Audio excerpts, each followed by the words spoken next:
Hi guys, இன்றைக்கி நம்ம விலாகில் ஊட்டி memories தான் நான் உங்கள் கூட ஷேர் பண்ண போகிறேன். இது வந்து நாங்கள் தொட்டபெட்டா போன மெமரிஸ். தொட்டபெட்டா கொஞ்சம் தூரம் வந்து நடக்கணும், ஏன்னா இது வரலையுமே ஜீப்பில் வந்து விட்டுட்டாங்க. இதுக்கப்புறம் வந்து நடந்து தான் கொஞ்சம் மேலே ஏறுற மாதிரி இருந்தது. சைடில் லெஃப்ட் ஆர் ரைட் ரெண்டு சைடுமே வந்து கடலாக இருந்தது. ஸ்வெட்டர், காஸ்மெட்டிக்ஸ், அப்புறம் வந்து இந்த மசாலா கடலை இதெல்லாம் வேக வச்சு வச்சுருந்தாங்க. அதுவுமே சூப்பராக இருந்தது. நான் அதிகமாக எந்த பிளேஸ் போனாலும் இந்த மசாலா கடலை, சுண்டல், மாங்காய், கான் இது மாதிரி இருக்க ஐட்டம் வந்து ஊட்டியில் தான் நான் அதிகமாக பார்க்குறேன். நான் எந்த மூலைக்கு திரும்பினாலுமே இது கம்பல்சரி வச்சுருந்தாங்க.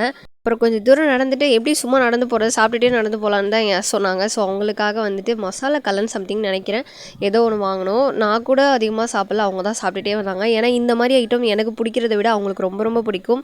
ஃபைனலி மேலே ஏறி ரீச் ஆனதுக்கப்புறம் ஒரு வியூ பார்த்தோம். இது வந்து கூட்டம் கொஞ்சம் கம்மியாக இருந்தது. ஏன்னா நான் காலேஜ் டேஸில் வரும்போது இந்த கூட்டம் வந்து நிற்கவே முடியாது, அந்தளவுக்கு கூட்டமாக இருந்தது. அது மட்டும் இல்லாமல் இப்போ வரும்போது தான் நான் இன்னும் நிறையா விஷயங்கள் பார்த்தேன். இதெல்லாம் அடுத்தடுத்த விலாகில் நான் உங்கள் கூட ஷேர் பண்ணுறேன். இது போல் என்னோடய விலாகில் எத்தி பார்க்க என்னோட சேனல் சப்ஸ்கிரைப் பண்ணிக்கோங்க. பிடிச்சிருந்தா லைக் பண்ணுங்கள்.